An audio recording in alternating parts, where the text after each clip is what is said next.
last police committee meeting for this year. So if we could all rise for the pledge of allegiance.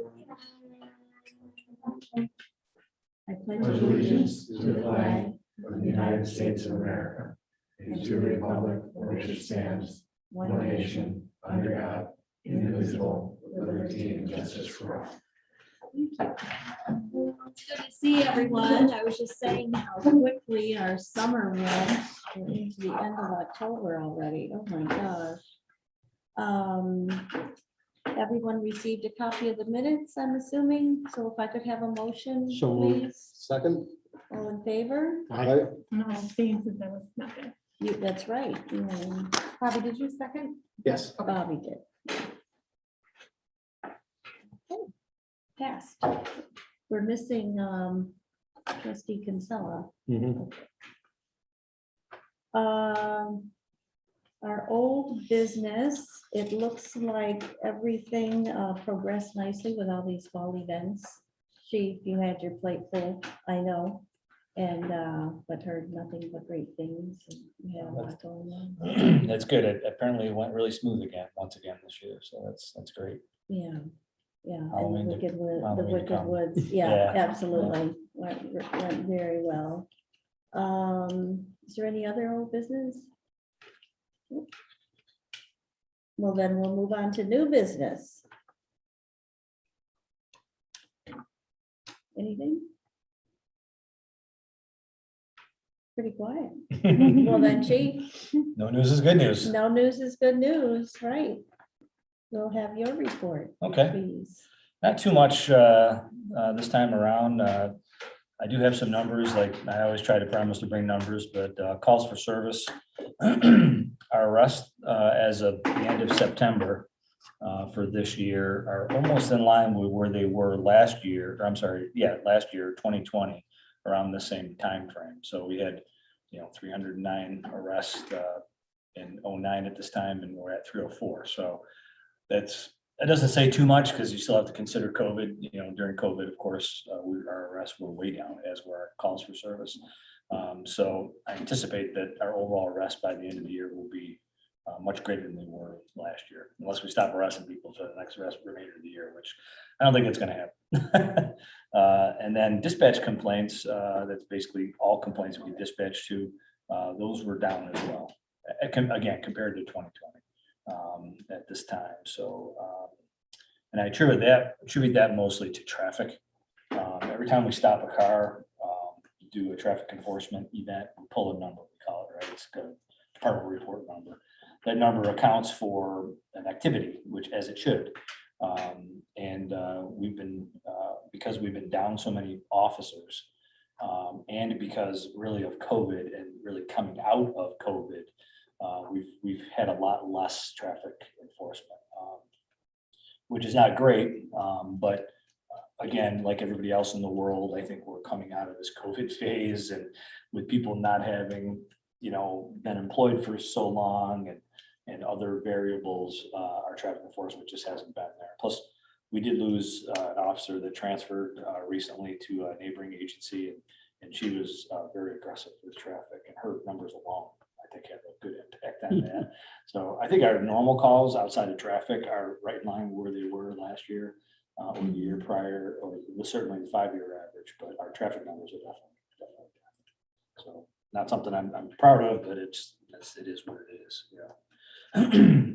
That brings me to staffing, which is an important part of that. I anticipate that once all of our new people are out, those traffic numbers will increase.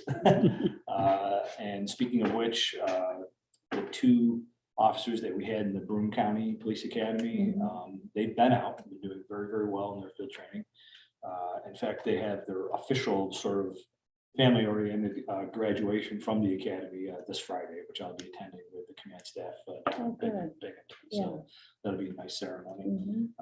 So once that's completed, they'll come right back to us again to complete their field training. Their field training is 12 weeks minimum. If they're doing well, we cut them loose. If they need more time, then we give them more time. So they're still with a field training officer, an experienced officer in the field, learning the ins and outs of the job. But so far, knock on wood, they're all doing well. to include our transfer candidate from NYPD. He's also doing really well. He's still in field training, even though they're experienced police officers and they come to us, they still go through sometimes a modified field training program just to learn the community, learn the streets, learn our general orders or directives, get all the training that they need.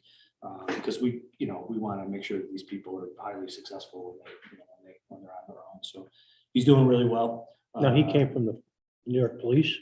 New York City Police Department. Oh, New York City. NYPD. Yeah. He moved, I think he and his mother moved actually to this, I don't know where they landed, but they moved upstate from being downstate. So great find, real good. And our other transfer candidate from, I think it was Binghamton City Police Department, not Binghamton, Cortland City. He's also doing really well. James Badger, he's doing great. But he's sort of just started. So, that remains to be seen, but I anticipate he's going to do just as well. Ideally, it'd be nice if we can get the two transfer candidates on their own and clear of the field training program before the other kid graduates from Oswego, which is in 2 weeks. So a lot of staffing going on there. So 2 from Broome, 1 from Oswego. We just sent 1 to Onondaga. So as of right now, we essentially have 4 people that are either in the academy or recently graduated from the academy. That's a lot of work for our field training officers. We put a lot on our field training officers. Can you imagine evaluating every single thing somebody does all day long, every day for 12 weeks straight? That's a lot of work, a lot of documentation, a lot of training, a lot of, mentally and physically just exhausting work. So kudos to the small cadre of field training officers that we have, because they're doing really, really great. So with these 5, where does it put your staffing level? Would still be down by 1, even after all that hiring and whatnot. So That's pretty good though, Chief. yeah, Down by 1. It's not bad considering how other people are having a Yeah. big time yeah. trying to recruit. Mhm.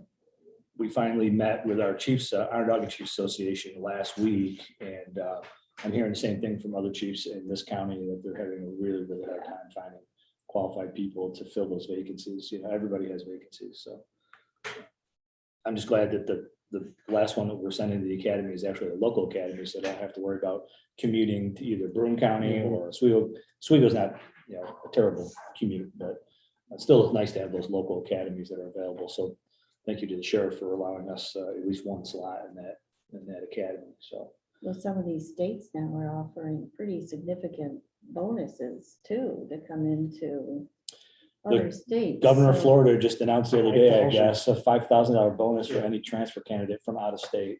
So yeah, he'll probably get a lot of people to jump on that. Yeah, extra 5,000 going to Florida. Yeah. In January. Yeah, right. Yeah. Low tax state, yeah. Yeah. So, yeah, but despite not having some of those incentives in place, we're really attracting great people. I was talking to one of our candidates recently, and I was asking him questions on, why Manlius PD, specifically the gentleman from downstate. He said that, his brother moved into this area, and when he asked, hey, are there any good police departments, in Onondaga County, first one came up, Manlius PD. So he didn't even look or interview with any other agency, came right to Manlius. So it can't hurt having all the accreditations that you've Yeah. achieved. Right. Yeah, with that comes mandatory training, and so so we're doing really good. I feel kind of bad because I hear war stories from other police chiefs, and I'm kind of sitting back and smiling a little bit, thinking we're doing pretty good here, In the So- sheriff's department. Yeah. City police, sure. So that's good. Related to staffing, we did hire one of the special patrol officers for FM School District. And unfortunately, with only a week into it, he got a job offer from another organization, not a police organization, but another private organization. And so he resigned. So all that work and effort into hiring that SPO for FM and all the interviews and backgrounds and all that fun stuff that goes along with hiring an employee was sort of, and I think he felt bad about it, but he just couldn't pass up the opportunity that he's getting elsewhere. So unfortunately he left, but the good news is again, based on, I think, all the good work we're doing, almost immediately, we had 2 other people interview for that vacancy. So we were able to schedule those interviews almost immediately, and we ended up interviewing a gentleman he was coming from Cass School District as an SPO, and he interviewed really well. And he also interviewed really well with FM, Dr. Tice and his group. So we're hoping that once background is done and on him and he's completely vetted, he'll be able to jump right in that vacancy, because Dr. Tice really wants to keep those SPO positions filled. And they're doing great work over there. So that's all going really well. So that's all 4 positions? FM has 3 full-time CIROs and 4 part-time special patrol officers. So this would be filling the last. Because I know last time there was still 1 vacancy, so I didn't know if that was. yeah, it's so hard to keep track.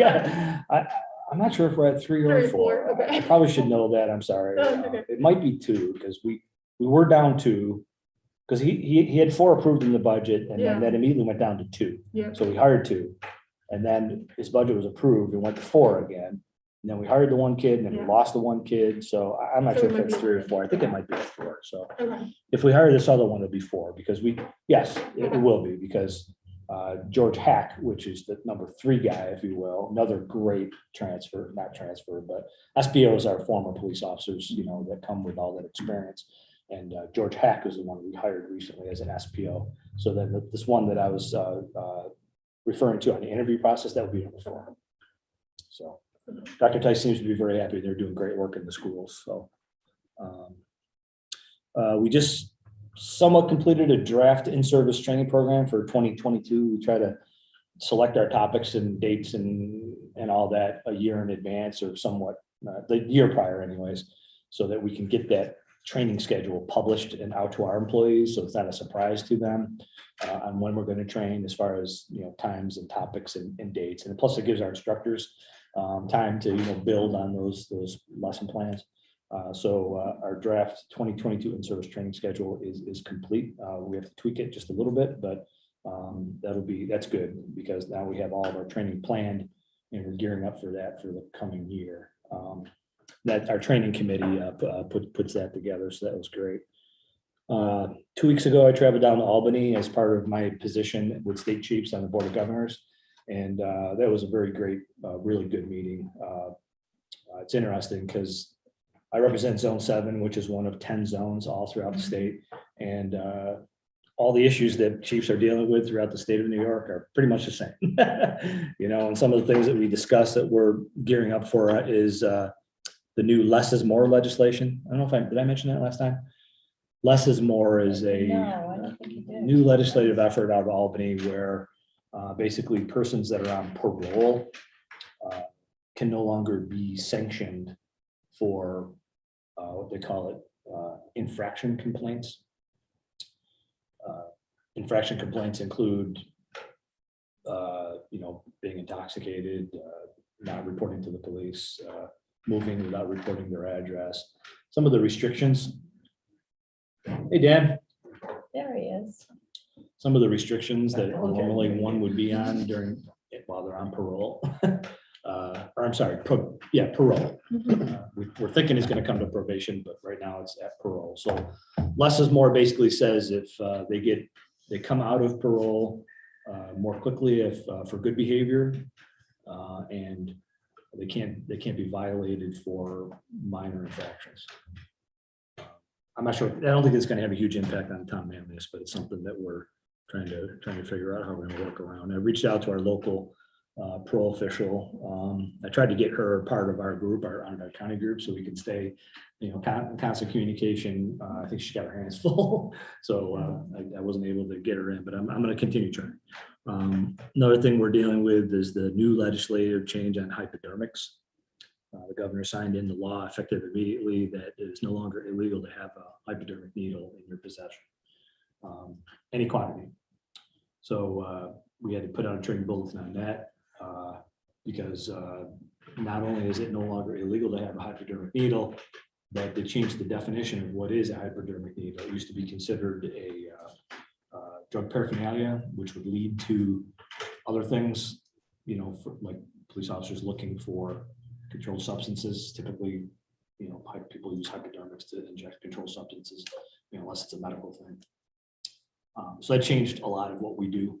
So now if you're on a traffic stop, if you see a needle inside a car, we can't do anything. So, that's a new legislative change we had to do some training on. And then, of course, with the legalization of recreational marijuana, one of the things that we're struggling with right now is a change in the labor law, specifically 201D, that references recreational drug use off duty. And where the conflict comes is that for anybody other than somebody who carries a gun for a living, that probably wouldn't be a bad thing. If you're on your days off, you want to get high, that's legal. But I'm not sure how legal it is for police to do that, because both on duty and off duty behavior can result in sanctions from the police. Not to mention the fact that the safety concerns with maybe some lingering effects of those substances. So we're still trying to figure out where we reside in that. All these legal changes that they're throwing at us, like one after another, it's sort of hard to keep track with. And you got the same problem with DPWs with your CDL licenses. Yeah. What about, because before they made it legal, they let it be for medicinal use or for medical use. So wouldn't it be treated similar to that, how it was done? No, if you're on a medication like that, our employees are still required to notify that you're on some type of a medical substance. Yeah. The new law changes, they don't require that for recreational use. Problem is that if one of our employees, one of our officers gets involved in a fatal accident off duty, and then they take blood because they think there's a level of intoxication and that blood shows something other than, that's an issue. I don't know, it becomes somewhat of, I guess, maybe an ethical issue because it's still illegal under federal law. They do take an oath of office, and part of that oath says that they will adhere to both state and federal laws when they are employed by us. So it's kind of a messy situation. So So we're you're kind of discussing that, Chief, excuse me, with the county? with the union. With the union. Yeah, with the union, with state chiefs, the organization I belong to, they've already come out and said that they would like municipalities to prohibit off-duty use. I just don't know if legally I can. You can't, there's a law legally, you can't do that. Well, 201D says you can't discriminate against an employee for activity off duty, but police are a little bit of a different world, because if somebody does, if a police officer does something off duty and it brings discredit to this organization, they can be sanctioned. This could be one of those things. So, plus, there's a lot of federal grants that say in order to enjoy the funding from this federal grant, you must have a drug policy in place. A drug-free work zone. Mhm. I don't know, the whole thing's kind of a mess, so, Yeah, there's so much to go on Yeah. that. so. I'm so glad you're a part of that, Chief. Yeah. Really. I try to stay ahead of it. Efforts are amazing. It's just, when you think you're getting your head above water, somebody throws another couple thousand gallons in the tank. So, we're doing really good on NIBRS. I don't know if I ever explained NIBRS to you before, but so NIBRS is, I'm going to forget what the term means, but basically it's the new UCR reporting. Police always would report crimes under Uniform Crime Data, UCR.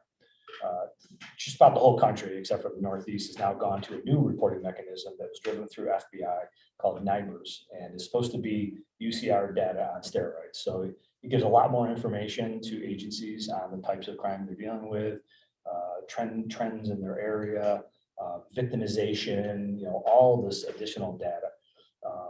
Agencies in Onondaga County did not have the ability to collect NIBRS data because of our records management system. We have a countywide records management system, and it just didn't have the ability to put the numbers in place. We now have that ability through Onondaga County Information Technology. They're building a new records platform called C2. And now with their great efforts, we have the ability to collect the appropriate numbers to contribute towards this NIBRS database. And two agencies in Onondaga County were selected to sort of test that process, City of Syracuse, Manlius PD. So the good news about it is we're able to put all brand new computers and modems in our cars that, so this data can be communicated appropriately to collect, for the NIBRS process. Bad news, I guess, is that we got our work ahead of us here because we're the guinea pigs, You're if the you will. prototype. Right. We'll be testing the product for all the other agencies in Onondaga County, which is good Oh, because yeah. we'll be ahead of the game, and we'll, our people will have to recognize and identify the issues that need to be resolved, but it'll take a little more work on our side, but I'm kind of proud of our agency to be part of Oh, that yeah. process. So Absolutely. we wanted 2 agencies in the county, large and small, and not that we're the smallest, but they know that, I think they know we do good work out here, so they selected us, handpicked us to be part of that process. So Chief, that's, so where does that's kind that, and I should know this probably from the course, but where does that information go? FBI, I think, is the main recipient, and then they collect it and then share it with Department of Justice and other federal organizations, and then that data will get published in some way so that people can review it Yeah, and they have it on their analyze it. website. Yeah. Like, I don't know, like, probably not all of it, but some of it's a bit up there. Yeah, it's kind of neat because it's a lot of work, but at the same time, it'll give us some really good evidence-based data to be able to work from. Yeah. That way we can mold our services in those areas that we know by definition that, need our attention. So that's kind of neat. Oh, yes, absolutely. And then next week, I'm traveling to a leadership summit down in Albany, and I'm glad to be part of that too. That'll be for police chiefs all throughout the state as well as sheriffs. So it's a sort of a dual effort between the state chiefs and state sheriffs association. And we're going to get a lot of really good training at this leadership summit to include changes in 207C, which is a mess in itself. Probably talk about this 201D, as well as some legal updates specifically concerning some of these legislative changes. So, which are always a challenge. Yeah. They have some really good instructors lined up for that summit, though, so I'm looking forward to that. If I learn anything, I will bring it to. Yes, but you make bring it sure to you good people. absolutely. Yeah. Chief, good. I promise I'll learn something. I just You hope I don't go will. on overload. Yeah, good for you. That's about all I have. It's a lot. And thank you very much for sharing all of that. Sure, yeah, we've been busy. 911 had their award ceremony this morning. That was kind of cool. I went to that. They gave out their annual awards for dispatcher of the year, or I don't think they call them dispatcher, they call them communicators, but I don't know. So that was a really nice ceremony. Commissioner Corn does a great job with that center up there. We're real fortunate to have an advanced 911 center. Yeah. And good people up there doing good work every single day. Yeah. Ryan McDonald was there. It was Good. Good. Thank you. Anything else? You're good? No, I think that's it. All right, a lot. Good. Allison, any correspondence? None. Nothing. No. All right. And we'll have the privilege of the floor. The only thing I got is just, very busy day yesterday, keeping on top of the roads and the flooding Oh, roads and Oh, my stuff. gosh. Yeah. Yeah. Thank God most of it is receded, so most roads are back open. Other than that, that's really all I have. Elaine. I don't have anything. I did have a question for the chief, though. I know Yeah. you guys sent out your survey, your annual survey. Do you know how that went? I don't. I know it takes a while to. We had a little bit of a snafu in the beginning. We use, Maxwell School, Yeah. Syracuse University student, it's part of their curriculum process. It's nice because they get something to write a paper about and we get data. Yeah. And the problem though is, I'm not sure who dropped the ball, us or man, it doesn't really make a difference, I guess, but the original mail out, the what's that code thing, that square thing that you Oh, the QR code? QR code Yeah. was wrong. So it was kicking back to error messages. Mhm. Apparently when we sent the whole thing to the printer, it was either the printer or somebody, Yeah. and ultimately it's my fault, but the QR code was wrong. So unfortunately, the first mail outs were all incorrect. So we had to do another 1,000 mail outs Yeah. with the proper code.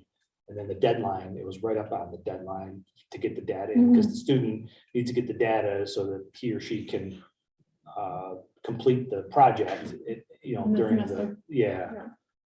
So that didn't go great, but I do not really have a lot of numbers. The initial mail out did not yield a great amount of numbers, which it's always a shame. I mean, we have 32,000 people, right, that live in the town of Manlius, and we send out 1,000 of these things just because they're, it's costly. Yep.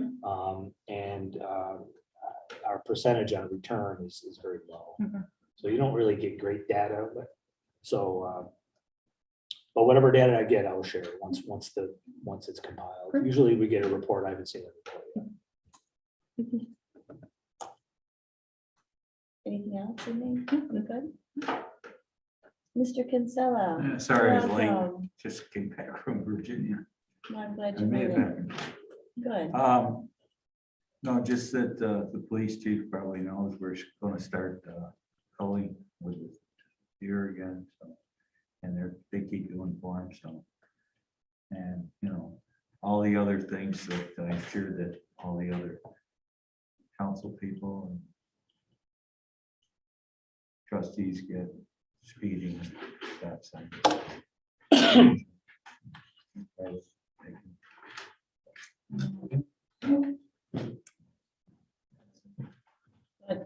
Bobby? Manoa, Um, Kirkville? Unfortunately, you guys had a busy weekend in Manoa, I saw, with a lot of cars. Yes, yeah, we got hit pretty heavy in Manila. What was the total number? I don't have the exact numbers, but it was, our people were busy for 2-3 days Yeah. straight. Again, we tried to get out sort of like a public service notice to just please lock your car. Yeah, Mhm. Don't leave valuables in the car. Even if you do lock it, don't leave valuables ever in the car, locked or unlocked, but most of these groups will just go from car to car to car, and if they come up on a locked car and they don't see anything valuable in it, they just go to the next car, It's amazing how stealthy they can be too. I mean, our cars are rolling around those neighborhoods all night long, looking for these people because we know they're out there. It's just, they pick different locations all throughout the county. It's not just Manlius, it's, and that particular night, Manoa was their targeted location, so. yeah. And then one more issue is that in the neighborhood of Manoa Farms, we are having the issue of speeding and going through stop signs again. That is not a good place to speed. with No, all it's those not. kids I had over to there. jump out Oh of my the side of the road the gosh. other day because I had a teenager Yeah. speeding that's through. Terrible, So. yeah. There seems to be more traffic now, though, Yeah, for some reason. especially right now, the 290 they're closed. Right. But that's it for me. Okay. If you, do you keep a tally on calls to apartment complexes as opposed to single family homes? No, not really. We could break it No. down, but That's yeah. fine. I was just wondering that it seems like, when things go bad, it seems to me like they're one entity or another. And I was just wondering if you kept up. Well, I mean, we're familiar with the houses or complexes that we go to on a more frequent basis. So we know where those locations are. Our officers do, but we really don't record data to, to separate that from other calls. Most of our officers that work those areas are very familiar with the people who live in those areas and where some of the problems are. I wasn't trying to accuse anybody or, make it sound like this is more of the problem than this is. This was one.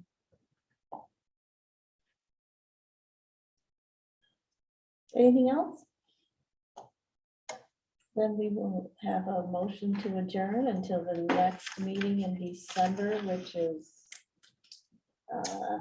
we Oh. changed our dates around a little bit. correct? 22nd, I believe. It is. Yep. Yep, the 22nd of December. So if I could have a motion to adjourn, I'll make a motion. Second. thank you. All in favor? Aye. Adjourned.